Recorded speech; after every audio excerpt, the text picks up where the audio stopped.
여러분, 너무너무 반갑습니다. 여기 썰밤에서 제 사연이 채택됐다는 소식을 듣고 환호성을 지른 마흔의 여자입니다. 제 사연은 여기 채널에 유독 많은 시댁 이야기예요.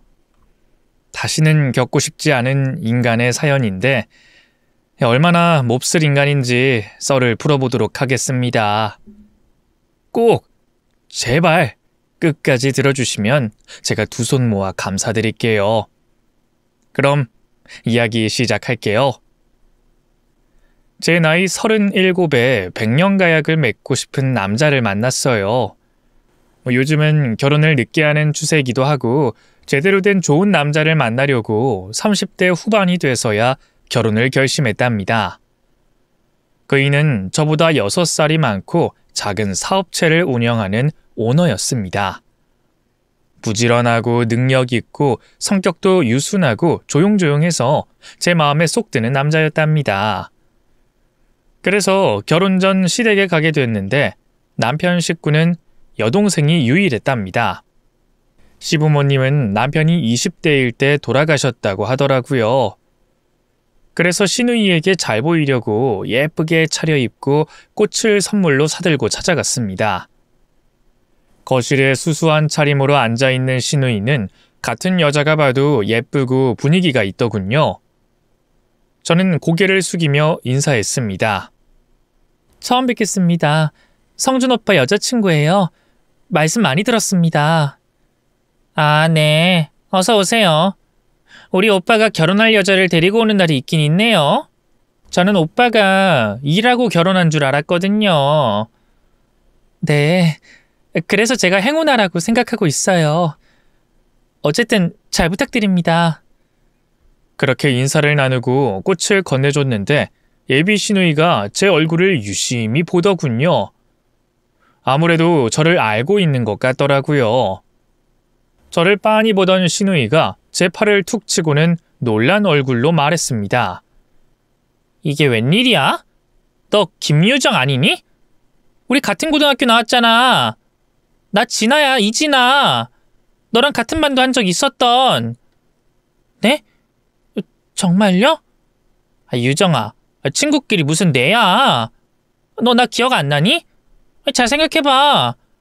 내가 조금 조용한 학생이어서 기억이 안 나는 모양이네. 잘 좀 봐봐. 우린 친구라고. 저는 작년 일도 잘 기억을 못하는데 20년 전 학창시절을 억지로 기억해봤습니다. 그런데 이진아라는 친구의 모습이 떠올랐어요. 학교에서 조용하고 내성적인 친구였던 거로 기억이 났습니다. 대화를 거의 해보지 않은 친구였지만 이렇게 만나게 됐으니 억지로 반가운 척하며 호들갑을 떨었어요. 어머, 진아구나. 우리 고1 때 같은 반이었잖아. 세상에, 내 남자친구 여동생이 고등학교 동창이라니 너무 신기하다. 그치. 나도 지금 엄청 신기해. 유정이 넌 학창시절에 인기 많았던 애잖아. 너 반장도 하고 그랬었잖아. 반면에 나는 많이 내성적인 애였지. 그런데도 날 기억해 주는구나. 당연히 기억하지. 진아, 너는 얼굴도 예쁘고 성격도 착했잖아. 난 관심병이 있는 학생이어서 여기저기 설치고 다녔는데 넌 가만히 있어도 빛이 나서 학우들한테 많은 관심 받았잖아. 제가 시누이를 추켜 세우자 멋쩍은 미소를 짓더군요. 그리고 제 예비 남편은 저희 두 사람의 관계를 알게 되자 아주 잘된 일이라고 말했어요. 시누이가 친구도 거의 없고 외출도 잘하지 않아 저와 친하게 지내면 좋을 것 같다며 저에게 잘 부탁한다는 말을 건네줬죠. 그래서 전 그런 걱정은 하지 말라며 시누이와 진짜 친하게 지내겠다고 대답해줬습니다. 이 사람 인연이 이렇게까지 연결되니 아주 신나고 좋아서 진심으로 시누이와 잘 지내보기로 마음먹었답니다.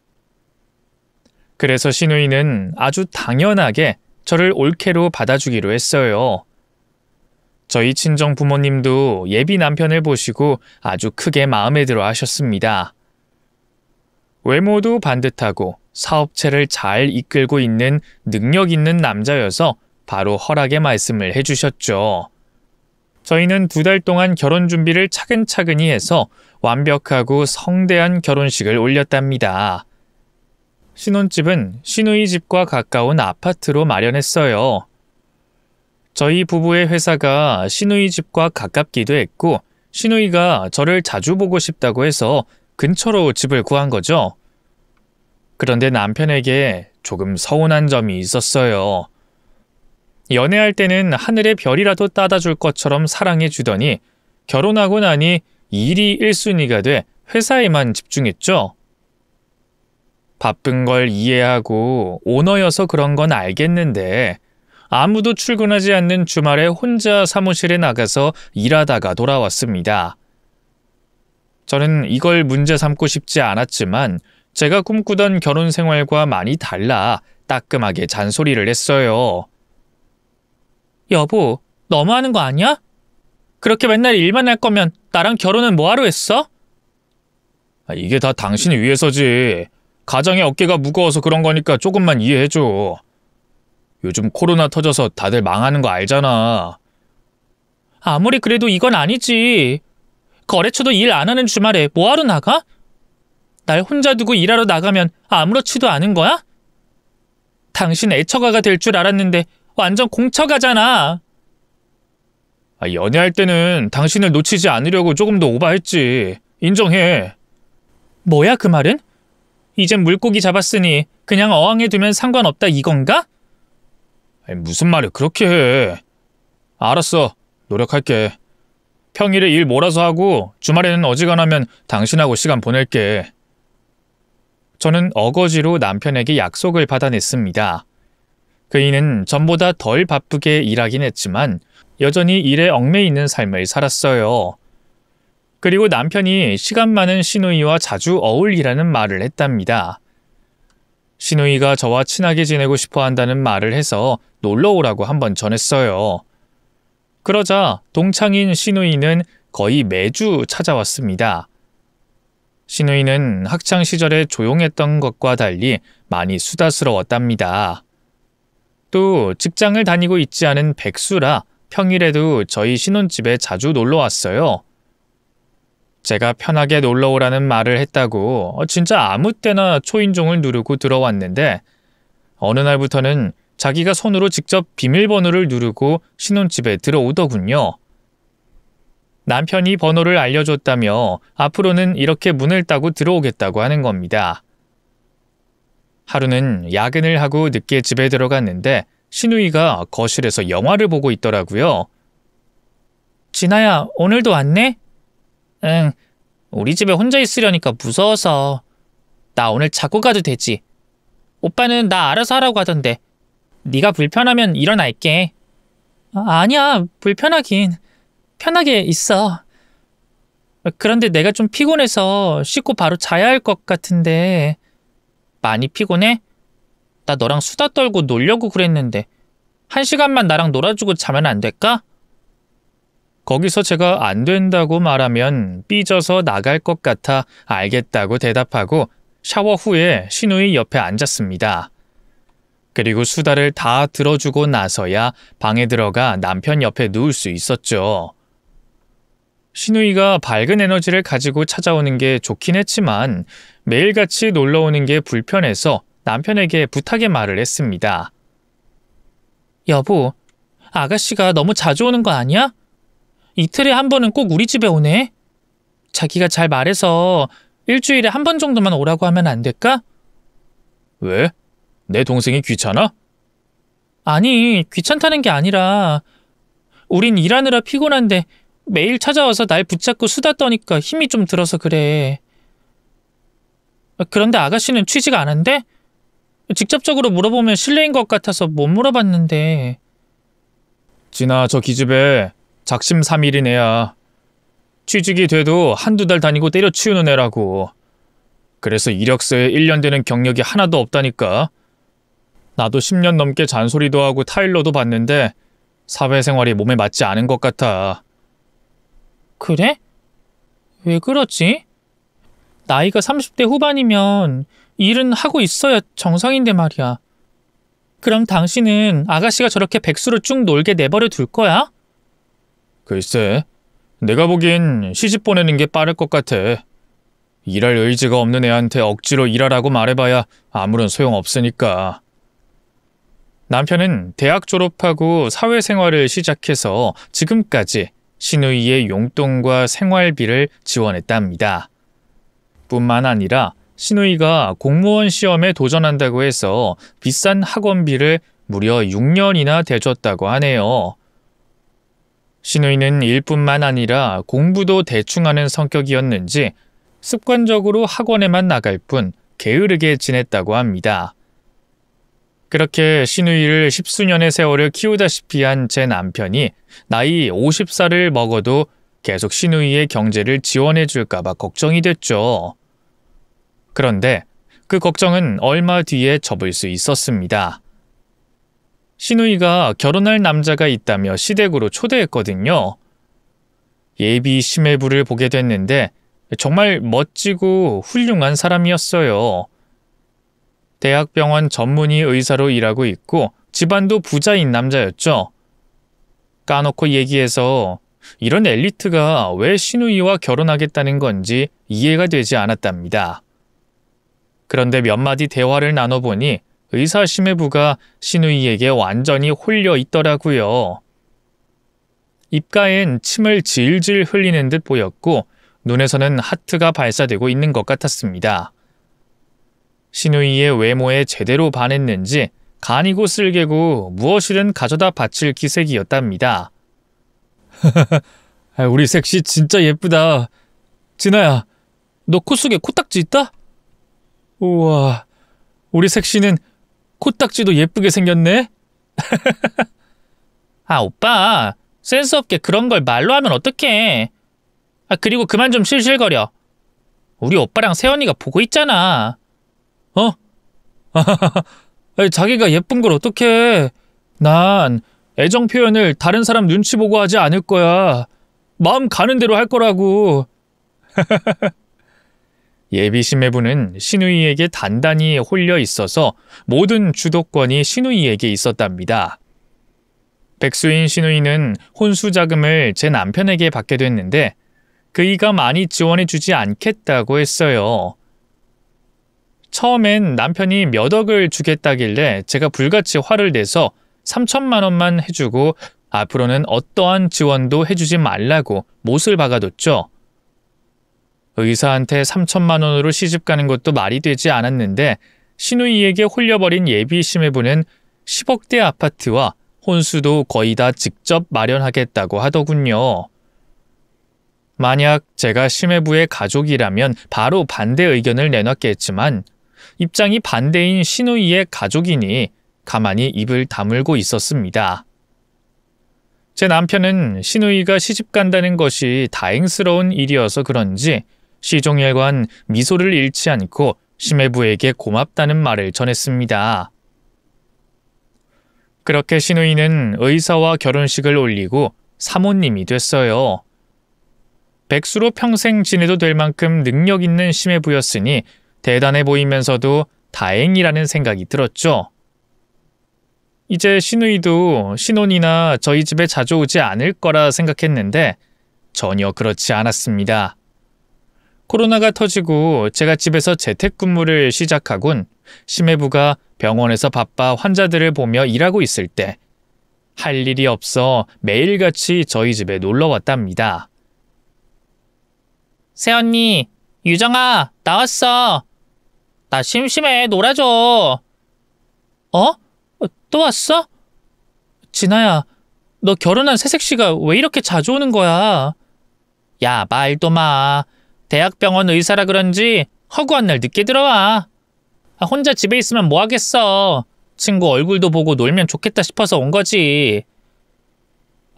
그래? 그런데 어쩌지?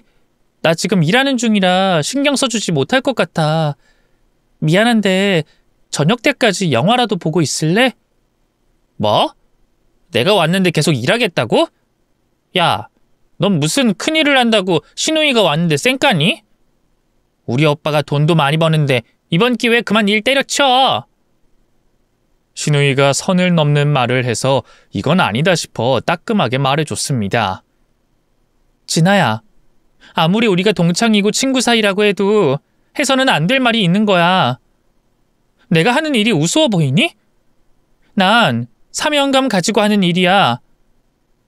또다시 그런 말 하면 나 화낼 것 같아. 뭐라고? 야, 네가 무슨 나라고 하는 일이라도 하고 있냐? 꼴랑 디자인 회사에서 편집이나 하는 잡부 주제, 사명감을 느낀다고? 지나가는 개가 웃겠다.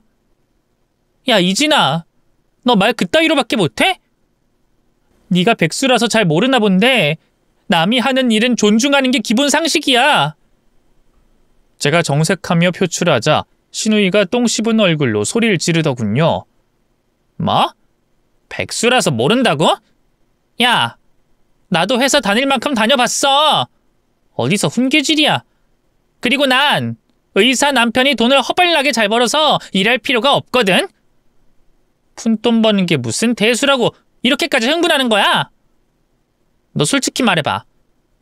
내가 잘난 남편이랑 사니까 괜히 부러워서 이렇게 시비조로 말하는 거지? 뭐야? 겨우 한다는 말이 의사 남편 둔 걸 부러워하냐고? 진아야, 잘 들어. 네 오빠이자 내 남편도 능력 있고 훌륭한 사람이야. 그리고 나도 중요한 일 하는 사람이고. 그러니까 다시는 함부로 말하지 마. 또 우리 집에 좀 그만 와라. 제발 부탁이다. 치, 난 너를 친구로 생각해서 자주 놀러 온 건데 많이 귀찮았나 보네. 그래, 나도 잘난 척 쩌는 너 같은 년이랑은 계속 친하게 지내고 싶지 않아. 앞으로 나한테 깍듯하게 아가씨라고 불러. 네, 아가씨. 아가씨도 저한테 새언니라고 존칭 써주세요. 아셨죠? 그럼 그만 나가보세요. 아, 네, 새언니. 더럽고 치사하고 재수없어서 앞으로는 놀러오지 않을 겁니다. 오늘부터 절교라고요. 조금 사이가 틀어지긴 했지만 이렇게 절교를 하고 나니까 마음이 편해졌습니다. 허구한 날 제멋대로 비밀번호를 누르고 들어오는 게 진절머리가 났으니 말이죠. 여하튼 그렇게 한번 싸우면서 선을 딱 긋게 됐네요. 신우이는 궁시렁거리며 저희 집에서 나갔고 한동안 찾아오지도 밖에서 만나지도 않았습니다. 귀찮고 짜증나는 신우이 얼굴을 안 보고 지내니 숨통이 트이더군요. 근 5개월 동안 억지로 장단을 맞춰주며 지냈던 날들을 생각하니 속이 다 후련했죠. 그리고 신우 얼굴을 보지 않고 신혼을 제대로 즐겼더니 어느새 아이까지 들어서게 됐답니다. 저희 부부는 나이가 있어 빨리 이세가 생기면 좋겠다고 여겼는데 신혼 1년도 되지 않아 아기가 생기니 너무 기쁘고 좋았답니다. 저는 재택근무를 이어가며 태교도 열심히 했어요. 좋은 걸 많이 먹고 봐야 한다는 판단이 들어 건강식을 매일 한 끼를 꼭 먹었고 일주일에 2번은 풍경이 아름다운 공원이나 산을 찾아 다녔답니다. 예쁜 꽃과 나무를 보면 콧노래가 절로 나오기도 했죠. 그러던 어느 날 벚꽃이 만개해서 혼자 그 거리를 걷고 있었습니다. 그이는 일이 바빠서 저와 함께하지 못했죠. 여하튼 많은 인파 속을 걷고 있던 중 신우이의 얼굴이 보였답니다. 조금 거리가 있는 데다 마스크를 써서 못 알아볼 뻔했는데 신우이가 확실해 보이더군요. 그런데 신우이가 다정하게 팔짱을 끼고 있는 남자는 심해부가 아닌 외간 남자였습니다. 스킨십을 주고받는 걸 보니 바람을 피우고 있는 현장이 확실했답니다. 신우이가 무개념에 눈치 없는 백수라 할지라도 이렇게 못돼 먹은 짓을 하는 사람이라곤 생각하지 못했어요. 그래서 많이 놀라 벚꽃나무 뒤에 숨어서 신우이를 지켜봤습니다. 몰래 뒤를 따라가 봤는데 마지막 목적지가 모텔이더라고요. 정말이지 아무것도 모르고 신우이에게 홀려 사는 심해부가 너무너무 불쌍했습니다. 일러 바칠까도 생각해봤는데 저 때문에 집안이 풍비박산 나는 꼴을 보고 싶지 않아 조용히 입을 다물기로 했어요. 괜히 남의 인생에 관여했다가 제가 당할 수모까지 계산이 돼서 무시해버리기로 했죠. 그렇게 신우이의 불륜을 잊어버리고 지내고 있었는데 일주일 뒤 미술관에 갔는데 거기서도 바람난 신우이의 모습을 목격하고 말았습니다. 그런데 이번에는 지난번보다 더 크게 놀랐어요. 신우이가 바람 피우고 있는 남자가 바뀌어 있었거든요. 이건 정말 아니다 싶은 생각이 들어서 이번엔 몸을 숨기지 않고 당당하게 신우이 앞에 다가가 말을 걸었습니다. 아가씨 오랜만이에요. 미술 전시회 보러 오셨군요. 옆에 계신 분은 누구예요? 인사 좀 시켜주세요, 아가씨. 어머 깜짝이야. 새언니가 여긴 어떻게... 태교도 하고 머리도 비울 겸 해서요. 우리 해야 할 대화가 있지 않을까요? 잠깐 이야기 좀 할까요? 신우이는 상간남을 저에게 인사시키지 않고 잠시 기다리라는 말을 하곤 저를 미술관 밖으로 데리고 나갔습니다. 그리고 대뜸 화를 내더군요. 야, 너 지금 뭐 하는 짓이야? 내가 다른 남자랑 있는 걸 봤으면 그냥 모른 척 해줘야지. 아가씨라고 호칭까지 하면서 사람 무안 주는 건 뭔데? 네가 반말하니까 나도 반말로 말할게. 너 이게 뭐 하는 짓이니? 나 지난주에도 네가 다른 남자랑 바람 피우는 거 다 봤어. 남자가 한둘이 아닌 거지? 너 이러다가 걸려서 이혼당하면 어쩌려고 그래? 지금이라도 늦지 않았어. 상간남들 다 정리하고 네 가정으로 돌아가서 착한 남편한테 잘하면서 살아. 이건 올케가 신우이한테 하는 조언이자 충고야. 정신 차려. 인연이 또 훈계질이네. 야, 너나 한 남자만 끼고 살아. 난 밥만 먹고 못 살거든. 중식도 먹고 일식도 먹고 양식까지 다 먹어가면서 살아야 하는 사람이라고. 내가 다른 남자랑 바람 피우는 건 아주 당연한 일이야. 그리고 착한 남편이라고 했니? 야, 의사 남편 그냥 호구야. 내 돈줄 시키려고 결혼한 거라고. 게다가 나 좋다는 남자가 얼마나 많은데 그 얼간이 하나만 보고 살아야겠니? 너는 우리 오빠 아니면 만날 남자가 없겠지. 거울 보면 너도 알 거 아니야. 그런데 나는 가만히 있어도 남자들이 붙는 미모를 가졌다고. 뭐라고? 너 진짜 대단한 년이구나. 남편이 호구라고? 바람 피우는 걸 밥 처먹는 걸 비유하고 아주 대단하다. 네 남편이 진심으로 불쌍해. 네가 이러고 다니는 걸 알면 과연 가만히 있을까? 그러자 신우이가 가까이 다가와 제 눈동자를 째려보며 조용히 경고하더군요. 유정아, 새언니야. 너 이거 말했다간 뼈도 못 추릴 줄 알아.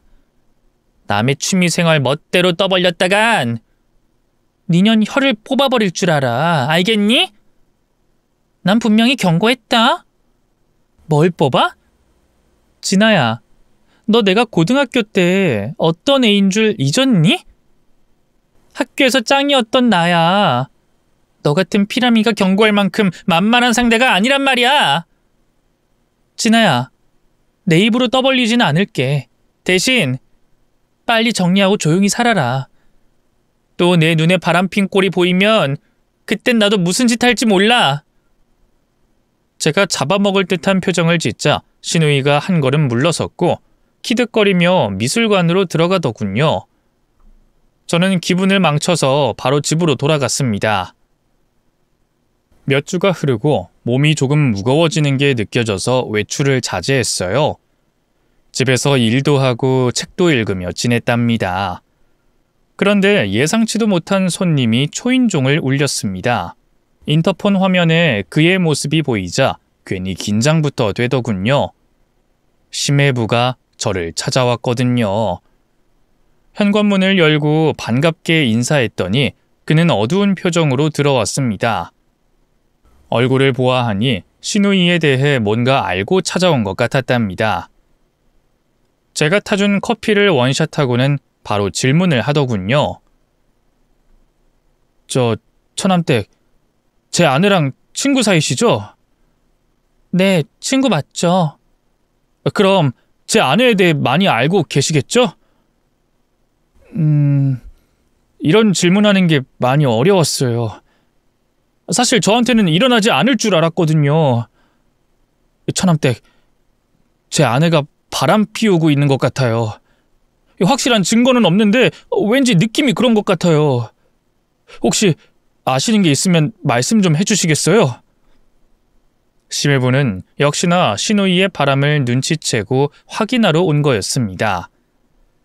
저는 머뭇거리며 대답을 못하고 있었는데 순간 뱃속의 아이가 떠올랐어요. 추악한 시누이에 대해 거짓말을 하면 평생 부끄러운 엄마가 될 것 같은 생각이 들었죠. 그래서 저는 말없이 핸드폰을 꺼냈습니다. 그리고 벚꽃 구경을 갔다가 찍은 시누이의 외도 사진과 미술관에 가서 바람 피우는 사진을 보여줬죠. 돌이켜 생각해보니 제가 심해부에게 보여주려고 사진을 찍었던 것 같더라고요. 심해부는 불륜 사진을 보자 격분하더군요.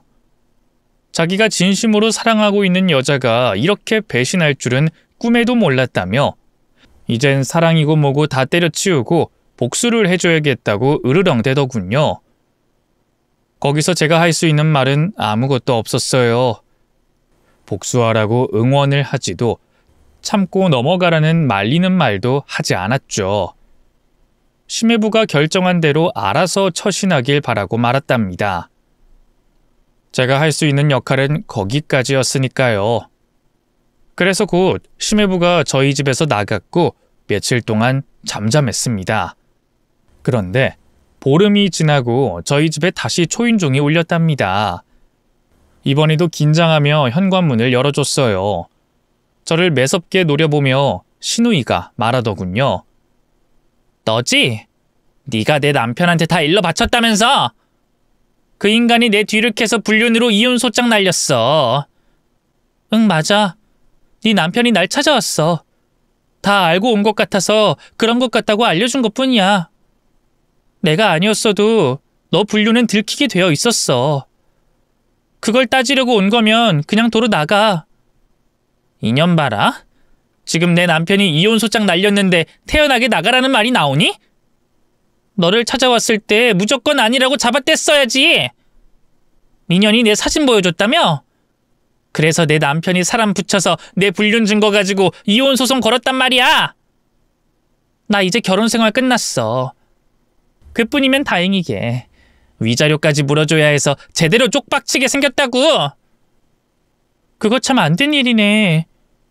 그런데 네가 처음부터 바람 피우지 않았더라면 일어나지도 않았을 일이야. 모든 건 네가 자초했으니 대가 받아야지. 지금 여기 와서 큰 소리 내지 말고 위자료 갚을 돈이나 구하고 일자리나 알아봐. 시누이에게 나가라고 경고했더니 제 뺨을 날리더군요. 제 고개가 돌아가자 머리채를 잡고 흔들었습니다. 너 때문이야. 내가 이혼당하게 된 건 바로 너 때문이라고. 너 사람 잘못 건드렸어. 내가 피해본 거 물어내.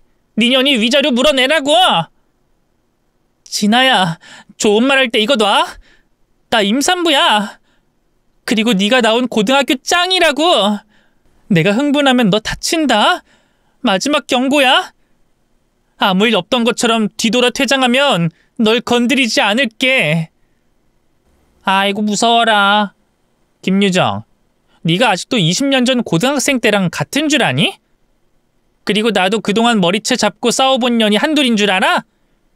너 같은 조물애기는 한 주먹거리도 안 된다고. 그래, 그럼 할 수 없지. 오랜만에 힘을 좀 써야겠네. 이 상식 없는 몹쓸려나. 감히 임산부를 건드려? 너 오늘 돼졌어.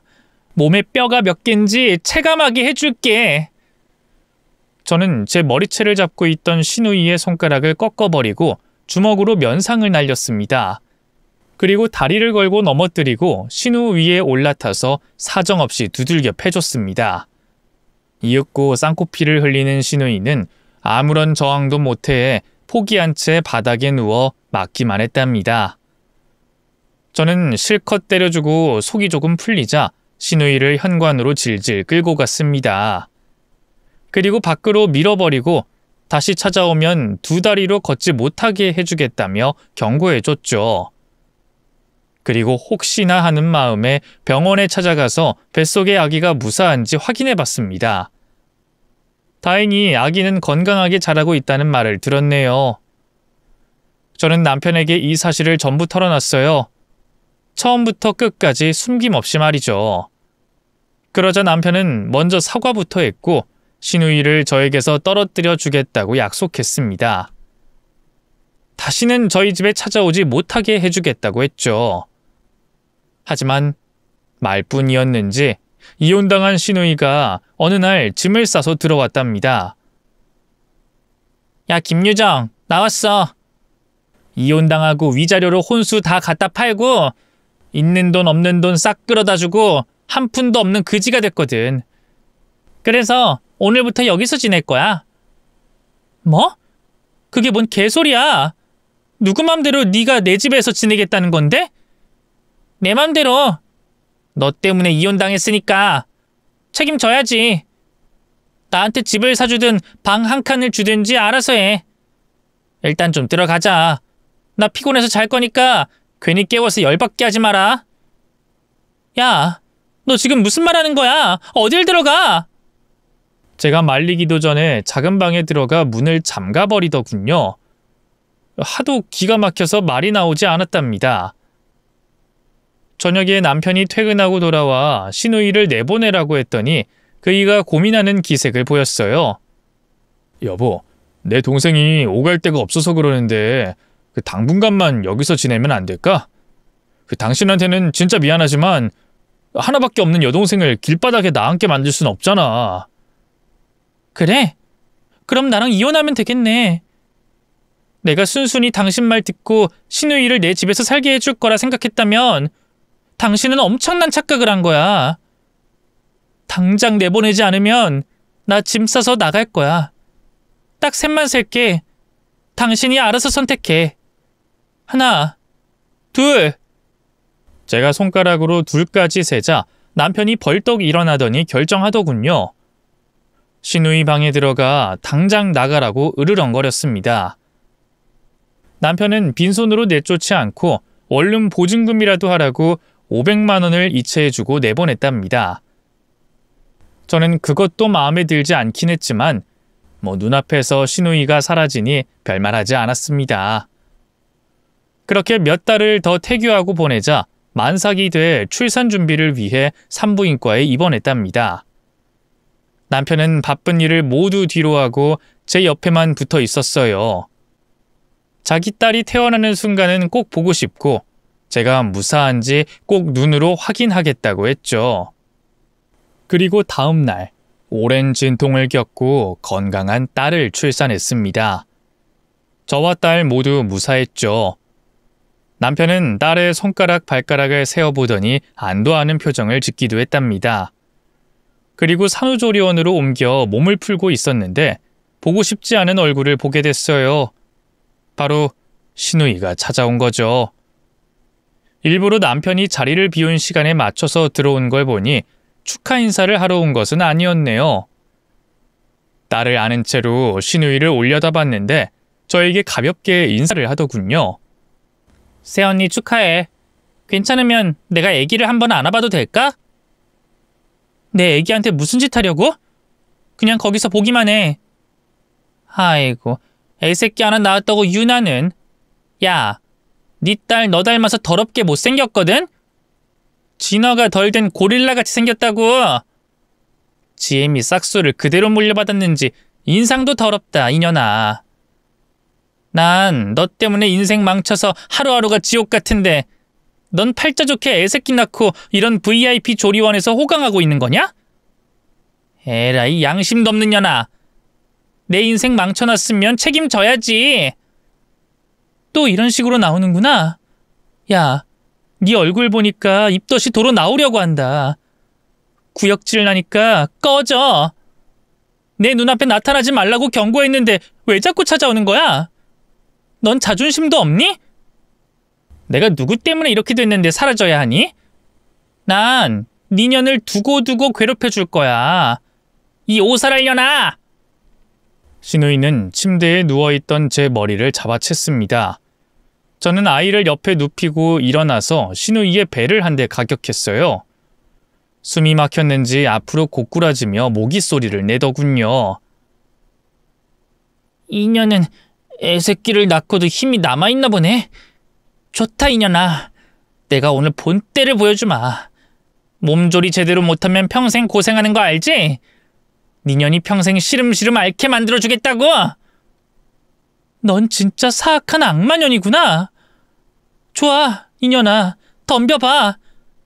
허리를 접어버려서 앉은뱅이로 살게 해줄 테니까. 신우이가 덤벼들었지만 당연히 학교 짱이었던 저의 주먹과 발차기에 맥없이 쓰러지고 말았어요. 저는 신우이의 허리를 잡고 산후조리원 복도로 집어 던져버렸습니다. 그리고 직원을 불러 신우이를 치워달라고 했답니다. 2명의 직원이 신우이의 양팔을 잡고 끌어내려고 하자 기어가는 목소리로 저에게 경고했습니다. 너 곧 재밌는 일 벌어질 거니까 기대해.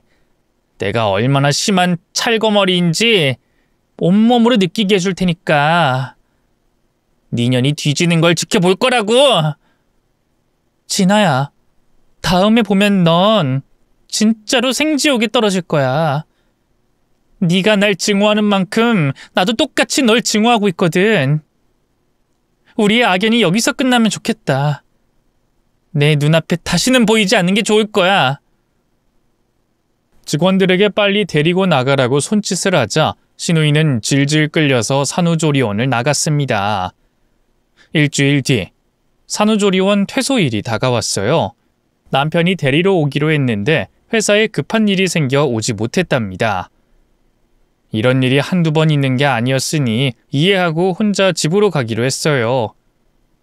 딸을 안고 택시를 타서 10분 거리에 있는 집 앞에 도착했답니다. 이윽고 엘리베이터를 타고 올라가서 현관문 도어락의 비밀번호를 누르고 집 안으로 들어갔어요. 그런데 신발장에 신우이 신발이 떡하니 보이더군요.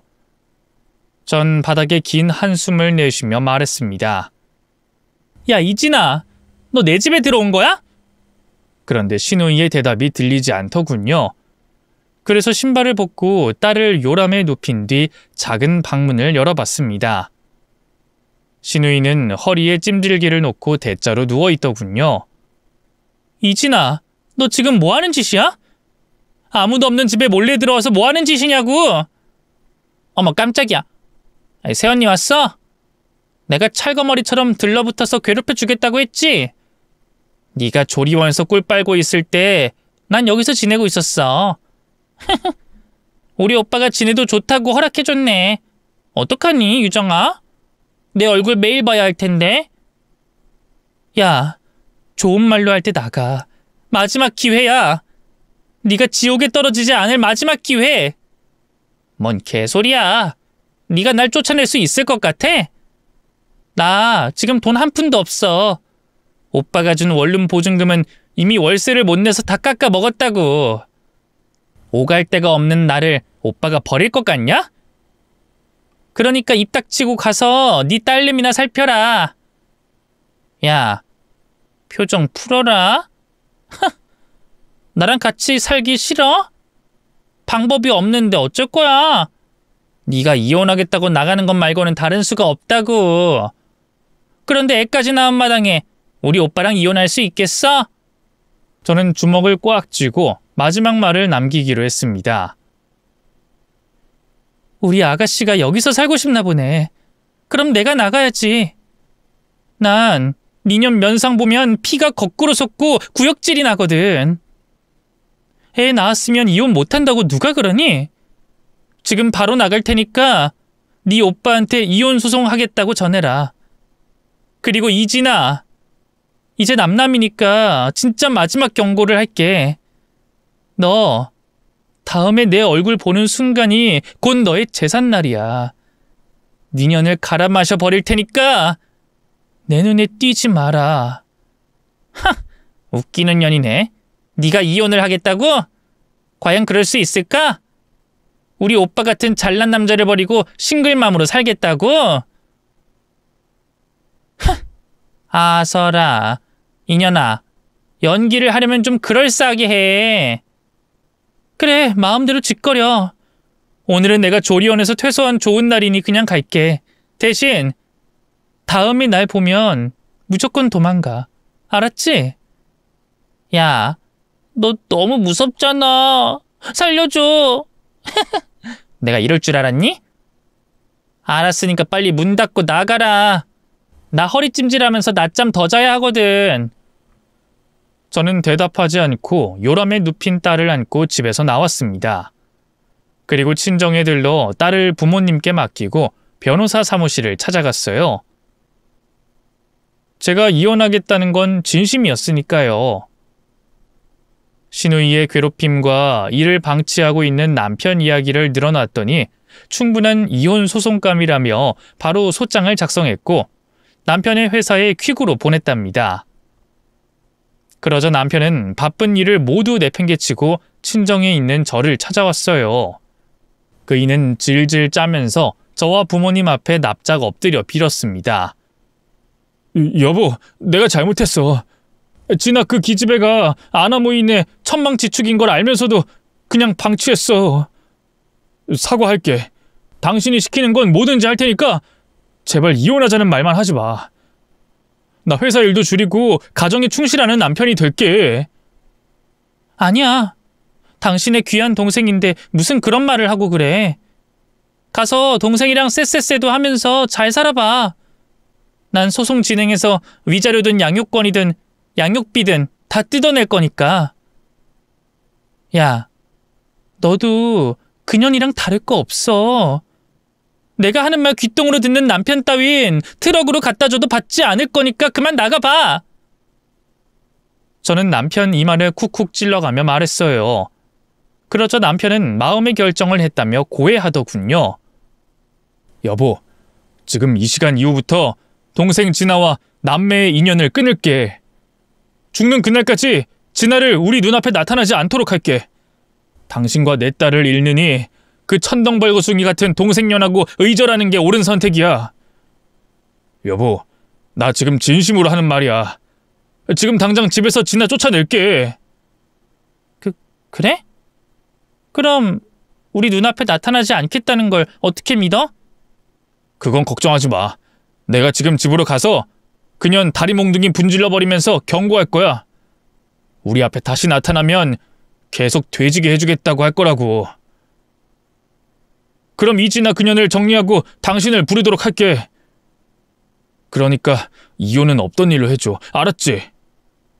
남편의 말을 믿어도 될지 모르겠지만 일단 시누이를 집에서 치워놓고 다시 찾아오라고 말해줬습니다. 어떻게 대처하는지 두고 보기로 했죠. 사실 저는 남편이 이렇게 나올 줄 알고 이혼 소장을 썼습니다. 그이가 시누이를 감싸려는 면이 있긴 하지만 마누라인 저보다 귀하게 생각하진 않으니 결단을 내릴 거라 확신하고 있었답니다. 제가 말한 시누이의 생지옥이 바로 하늘 아래 유일한 핏줄인 오빠에게 버림받는 것이죠. 여하튼 남편은 집으로 가서 시누이를 어떻게 잡아 족쳤는진 모르겠지만 인증사진을 보냈더라고요. 많이 울어서 눈이 퉁퉁 부은 시누이의 얼굴을 찍어 보내줬는데 그 사진을 보자 기분이 풀리다 못해 폭소하고 말았습니다. 그래서 다시 찾아온 남편을 따라 딸과 함께 집으로 돌아갔습니다. 남편은 작은 방에 있던 침대를 아예 치워버리고 도배와 장판을 새로 해놨답니다. 딸이 누울 요람과 장난감도 있었죠. 시누이를 어떻게 했느냐고 물었더니 진짜로 개 패듯이 패주고 인연을 끊어버렸다고 하더군요. 돈 한 푼 주지 않고 내쫓아서 당장 잠잘 곳이 없어 길바닥에서 자야 할 상황이라고도 덧붙였어요. 이에 저는 남편에게 잘했다고 칭찬해줬고 한 번이라도 시누이가 다시 찾아오면 그땐 봐주는 거 없이 무조건 이혼이라고 못을 박아뒀습니다. 그렇게 일주일 동안 평화로운 집에서 딸을 키우며 재밌게 보내고 있었는데 시누이가 다시 집 앞으로 찾아왔더군요. 인터폰으로 몰골을 보니 노숙을 하다가 온 것 같았습니다. 저는 굳이 문을 열지 않고 인터폰 수화기를 들어서 말했습니다. 진아구나. 여기에 오면 네 오빠랑 무조건 이혼하겠다고 했는데 그럼 지금 당장 네 오빠한테 전화할게. 넌 거기서 기다리고 있어. 아니에요, 언니. 전화하지 마세요. 저 진짜 맞아 죽어요. 새언니, 내가 잘못했어요. 주제 파악 못하고 까분 거 용서빌러 왔어요. 나는 네 사과 받아주지 않을 거야. 그러니까 결정해. 거기 계속 있을 거야? 내 남편 불러서 널 패대기 치든지 나와 이혼할지 결정하라고 하면 재밌겠네. 새언니, 날 받아주지 않아도 돼요. 대신 돈을 조금만 주세요. 저 지금 일주일 동안 버스 터미널에서 자고 있다고요. 배가 고파서 쓰레기통만 뒤지면서 살고 있단 말이에요. 아이고야, 굶어 죽을 줄 알았더니 그래도 생존 본능이 있어서 잘 버티고 있네. 그런데 진아야, 난 너한테 줄 돈 같은 거 없어. 그냥 계속 노숙하면서 구걸로 먹고 살면 되잖아. 제가 비아냥대며 말했더니 시누이가 화가 심하게 났는지 현관문을 두드리며 쌍욕을 발광하더군요.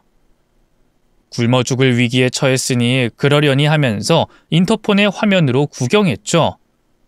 이윽고 제가 보낸 문자를 받고 달려온 남편이 현관 앞에 있는 시누이의 머리채를 잡아채서 바닥에 굴리고 흠신 두들겨 패주더군요. 야, 이년아, 내가 우리 앞에 다시 나타나지 말랬지? 너 때문에 내가 이혼당하게 생겼잖아. 오빠, 이러지 마. 아무리 그래도 내가 동생인데 이럴 수가 있어? 나보다 전현이 더 중요해? 너 같은 기생충과는 비교도 할 수 없이 중요한 내 식구야. 이 등신 같은 기집애야. 오랫동안 오빠 등쳐먹고 살았으면 됐잖아. 이제 내 인생 그만 망치고 좀 살아줘. 너랑 같은 부모님의 자식으로 태어나서 그동안 참아줬는데 더는 안 돼. 내 인생에서 꺼져버리라고. 잉여인간 계륵 같은 년아! 남편은 엄청난 비난이 담긴 욕을 하며 시누이를 바닥에 굴리며 밟아댔습니다. 그러자 시누이는 울고불고 난리를 치더니 이내 아파트에서 나가더군요. 그렇게 남편은 저와의 약속을 지켜줬습니다. 그날 그이가 상처 주는 말을 해서 그런지 시누이는 더 이상 찾아오지 않았답니다.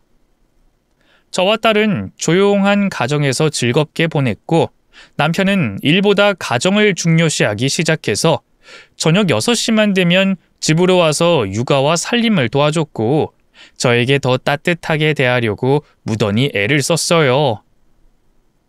공처가였던 그이가 완벽한 애처가가 된 거죠. 제가 이혼 소장 한 번 쓴 것으로 이렇게 인생이 달라지네요.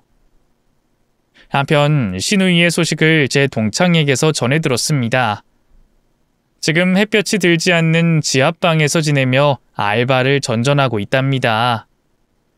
그런데 아직도 작심삼일이었는지 일을 하면 한 달을 채우지 못하고 그만두기 일쑤라고 하더군요.